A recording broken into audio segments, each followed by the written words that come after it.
साथियों नमस्कार। पटना बिहार से मैं अमिताभ कुमार दास, आईपीएस 94 बैच, और आप देख रहे हैं मेरा अपना यूट्यूब चैनल दास बोले बिंदास। क्योंकि जब बुज़दिलों ने मुंह में दही जमा लिया हो तो दास का बिंदास बोलना जरूरी हो जाता है। साथियों, पहली खबर यह है कि शिवहर लोकसभा सीट से लवली आनंद बुरी तरह चुनाव हार रही है। दूसरी खबर यह है कि 16 अप्रैल के बाद किसी भी रोज आनंद मोहन दोबारा जेल पहुंच जाएगा। अब इस वीडियो को आखिर तक दिल थाम कर देखिए। साथियों, जब आनंद मोहन ने लवली आनंद से शादी की थी तो उस समय उस शादी का बहुत मजाक उड़ा था। लोगों ने उस जोड़ी पर टिप्पणी की थी कि रूप की रानी चोरों का राजा वगैरह वगैरह। खैर, यदि मियाँ बीवी राजी तो क्या करेगा काजी, यदि दोनों ने एक दूसरे को अपना लिया तो फिर मैं कौन होता हूँ बोलने वाला। आनंद मोहन के बारे में आप सभी जानते हैं। आनंद मोहन सहरसा का रहने वाला है, पचगछिया गांव का। उसके समर्थक कहते हैं कि बहुत खानदानी आदमी है। उसके पूर्वज लोग, चाचा लोग बड़े बड़े स्वाधीनता सेनानी थे। अगर ये बात सच है तो और दुख की बात है कि आनंद मोहन ने अपने सारे पूर्वजों का दाम मिट्टी में मिला दिया अपनी करतूतों से।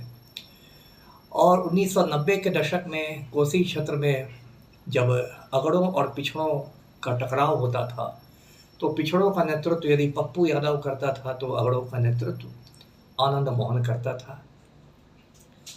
और आनंद मोहन ने एक छोटी मोटी पार्टी भी बनाई थी, बिहार पीपुल्स पार्टी। उस पार्टी में बेसिकली अगड़ी जातियों के गुंडे थे, राजपूत और भूमिहार जातियों के गुंडे ज़्यादातर उस पार्टी में थे। और 1994 में 94 में उसी पार्टी के एक नेता छोटन शुक्ला का खून हो गया था। ये दिसंबर 94 की बात है। छोटन शुक्ला के खून के बाद उसका जो जनाजा निकला, उसकी जो शव यात्रा निकली मुजफ्फरपुर से, उसमें सैकड़ों गुंडे मवाली शामिल थे। और उस जनाजा का नेतृत्व आनंद मोहन और छोटन शुक्ला का भाई भुटकुन शुक्ला कर रहा था। उसी समय दूसरी ओर से गोपालगंज जिलाधिकारी की कार आ रही थी, गोपालगंज डीएम की कार। और जैसा कि होता है, कार के आगे बोर्ड लगा हुआ था डीएम गोपालगंज। आनंद मोहन ने यह देखा तो उसके सर पर खून सवार हो गया। उसने भुटकुन शुक्ला से कहा कि मारो गोली, भुटकुन कलेक्टर को मारो गोली। भुटकुन शुक्ला ने फायर झोंक दी कृष्णैया साहब के सर में। कृष्णैया सर शहीद हो गए। उसके बाद भी इन लोगों का जो सर पर खून सवार था वो उतरा नहीं। इन लोगों ने ईंट से कुचल कुचल कर कृष्णैया साहब के चेहरे को बिल्कुल विभत्स बना दिया। और एक बेगुनाह डीएम की, जिनका उस छोटन शुक्ला की खून से दूर दूर का कोई रिश्ता नहीं था, उनकी इस तरह से नृशंस हत्या कर दी। मैं आपको पहले भी बता चुका हूं कि जब ये हत्या हुई थी दिसंबर 94 में, उस समय मैं मसूरी के लाल बहादुर शास्त्री एकेडमी में था। नया नया मैं आईपीएस बना था और लाल बहादुर शास्त्री एकेडमी में आईएएस, आईपीएस, आईएफएस सब लोगों की शुरुआती ट्रेनिंग होती है, जिसे फाउंडेशन कोर्स कहते हैं।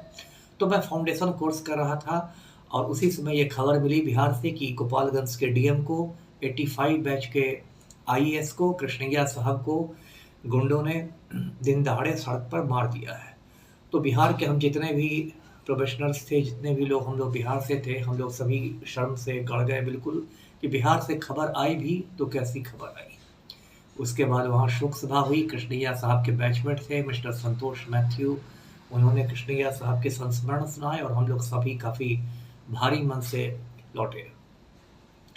इस पूरे मामले में सुप्रीम कोर्ट ने आनंद मोहन को उम्र कैद की सजा सुनाई। उसके पहले पटना हाई कोर्ट ने फांसी की सजा सुना दी थी। सुप्रीम कोर्ट ने इसको उम्र कैद में तब्दील किया और आनंद मोहन मोटा मोटी 16 बरस तक सहरसा जेल में बंद रहा। पिछले साल यानी 2023 के आते आते जो मुख्यमंत्री हमारे हैं पलटू राम को ऐसा लगा कि यदि आनंद मोहन को वक्त के पहले जेल से छोड़ दिया जाए तो राजपूत वोट बैंक में सिंध हमारी हो जाएगी। तो इसके लिए बिहार के जेल मैनुअल में तब्दीली कर दी गई, कारा हस्तक नियम में संशोधन किया गया और उससे एक शर्त हटा दी गई। उसमें पहले ये प्रावधान था कि यदि किसी कैदी ने किसी लोक सेवक की हत्या की हो तो उस कैदी को सजा में छूट नहीं मिलेगी। पलटू राम ने इसको हटवा दिया और आनंद मोहन को जेल से बाहर निकालने का रास्ता साफ कर दिया। उसके बाद कायदे से आईएएस एसोसिएशन को इसका विरोध करना चाहिए, लेकिन बिहार के आईएएस लोग इतने नपुंसक हो गए हैं कि सबने मुंह में दही जमा लिया, किसी ने चूं तक नहीं की। मैंने पटना हाईकोर्ट में पीआईएल दायर किया, जनहित याचिका की, आनंद मोहन की रिहाई को चुनौती दी और फिर मैंने अपने दूतों को हैदराबाद भेजा। वहाँ पर उन लोगों ने कृष्णैया साहब की पत्नी से मुलाकात की, उमा देवी कृष्णैया से, और उसके बाद उमा देवी कृष्णैया ने सुप्रीम कोर्ट में आनंद मोहन की रिहाई को चुनौती दी। उसकी जो आखिरी सुनवाई है वो 2-3 दिन बाद 16 अप्रैल को होनी है। यदि उस दिन ये तारीख नहीं टलती है तो पूरी संभावना है कि सुनवाई खत्म हो जाएगी, फैसला सुरक्षित रखा जाएगा और उसके 3-4 दिन के अंदर आनंद मोहन की रिहाई को सुप्रीम कोर्ट रद्द कर देगा। इसके पहले ही सुप्रीम कोर्ट ने कड़ा आदेश दिया है, आनंद मोहन की पासपोर्ट को जब्त करने का आदेश दिया है और आनंद मोहन को हुक्म दिया है कि वो हर 15-15 दिन पर थाने में जाकर अपनी हाजिरी बनाए। आप जानते हैं कि 12 फरवरी को जो बिहार विधानसभा में विश्वास मत पलटू राम ने प्राप्त किया, उसमें आखिरी क्षण में आनंद मोहन के बेटे चेतन आनंद, जो शिवहर से राजद के विधायक हैं, उन्होंने पलटी मार ली और वो जदयू के साथ चले गए। उन्होंने विश्वास मत का समर्थन कर दिया और इसके पीछे एक डील थी जो पलटू राम और आनंद मोहन के बीच हुई थी और उस डील में था कि लवली आनंद को लोकसभा का टिकट दिया जाएगा। अब देखिए, लवली आनंद जो हैं वो इतने बार रंग बदलती हैं, इतनी बार रंग बदलती हैं, इतनी बार पार्टी बदलती हैं कि अब एक विवाद पैदा हो गया है कि वो छतरानी हैं या गिरगिटानी हैं। लवली आनंद कभी कांग्रेस में रहती हैं, कभी बिहार पीपुल्स पार्टी में रहती हैं, कभी हम में रहती हैं, कभी राजद में रहती हैं, कभी जदयू में रहती हैं। संक्षेप में मुस्लिम लीग को छोड़ दें तो वो सभी पार्टियों में बारी बारी से रह चुकी हैं। और कुछ राजनीतिक विश्लेषकों का कहना है कि हो सकता है नवंबर 2025 में जो विधानसभा चुनाव हो सकता है उसके पहले यदि लवली आनंद मुस्लिम लीग में शामिल हो जाए तो उससे भी इनकार नहीं किया जा सकता है। तो ऐसी है लवली आनंद। लवली आनंद को शिवहर से जदयू ने टिकट दे दिया। शिवहर की जो मौजूदा सांसद हैं वो है श्रीमती रमा देवी, जो एक अपराधी था ब्रज बिहारी प्रसाद, उसकी पत्नी है। ब्रज बिहारी प्रसाद की कहानी मैं पहले ही एक वीडियो में आपको सुना चुका हूँ, कैसे उसकी हत्या कर दी गई थी। रमा देवी 2-3 बार से शिवहर की सांसद बनती आई थी, लेकिन इस बार उनका टिकट काटकर उस सीट को जदयू को दे दिया गया और जदयू ने लवली आनंद को खड़ा किया। अब वहाँ पर वैश्य मतदाताओं में बहुत गुस्सा हो गया। वैश्य मतदाता बहुत बड़ी संख्या में शिवहर से हैं। अब लालू जी राजनीति के पुराने खिलाड़ी हैं, पुराने धुरंधर हैं। लालू जी ने भांप लिया कि वैश्य मतदाता तो बहुत नाराज हैं, तो उन्होंने रितु जायसवाल को, जो एक वैश्य महिला है, उसको लालटेन थमाकर भेज दिया शिवहर की लड़ाई लड़ने के लिए।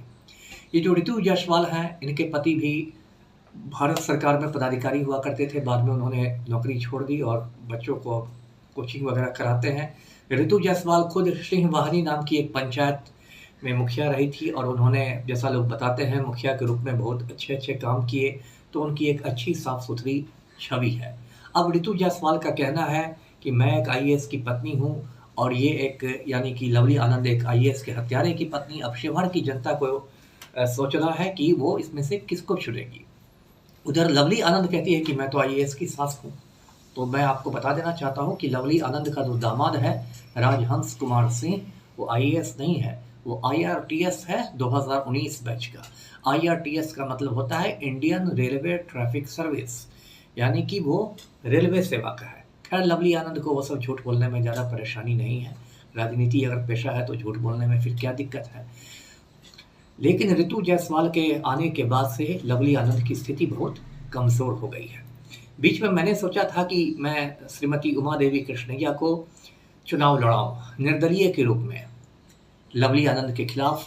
मैंने श्रीमती उमा देवी कृष्णैया से संपर्क भी किया, लेकिन वो बिहार आने के लिए और चुनाव लड़ने के लिए इच्छुक नहीं है। तो अब मैं ज़बरदस्ती तो कर नहीं सकता था, इसलिए उमा देवी कृष्णैया चुनाव नहीं लड़ रही हैं। और शिवहर के मैदान में एक और उम्मीदवार खड़े हैं, उनका नाम है राणा रणजीत सिंह। राणा रणजीत सिंह पहले जन स्वराज से जुड़े हुए थे, उन्होंने काफ़ी पदयात्रा की बिहार में, और उनके जो पिता थे दिवंगत हो गए अब सीताराम सिंह, वो 2 बार से शिवहर के सांसद रहे और बिहार सरकार में मंत्री भी रहे थे। राणा रंजीत सिंह भी राजपूत बिरादरी से आते हैं, जिस बिरादरी से लवली आनंद आती हैं। और राणा रंजीत सिंह का कहना है कि हम लोग किसी बाहरी को शिवहर का सांसद नहीं बनने देंगे, तो उन्होंने इसको बाहरी और भीतरी की लड़ाई बना ली है। यानी कि लवली आनंद के बहुत सारे जो राजपूत वोट हैं, वो अब राणा रंजीत सिंह की झोली में जाते दिखाई दे रहे हैं। और शिवहर में एक और कोई योगी जी हैं, योगी अखिलेश्वर दास करके, बिल्कुल भगवाधारी रहते हैं। पहले भाजपा के कार्यकर्ता थे, राम भक्त थे, लेकिन भाजपा ने उनको टिकट नहीं दिया, तो अब उनके निर्दलीय लड़ने की चर्चा है। वो भी वैश्य जाति से ही हैं, लेकिन अब ये भी बात हो रही है कि शायद ऋतु जायसवाल के खड़ा हो जाने के बाद वो चुनाव मैदान में नहीं उतरे। तो साथियों, इसमें अंत में 100 बातों की एक बात यह है कि लवली आनंद बुरी तरह चुनाव हार रही है।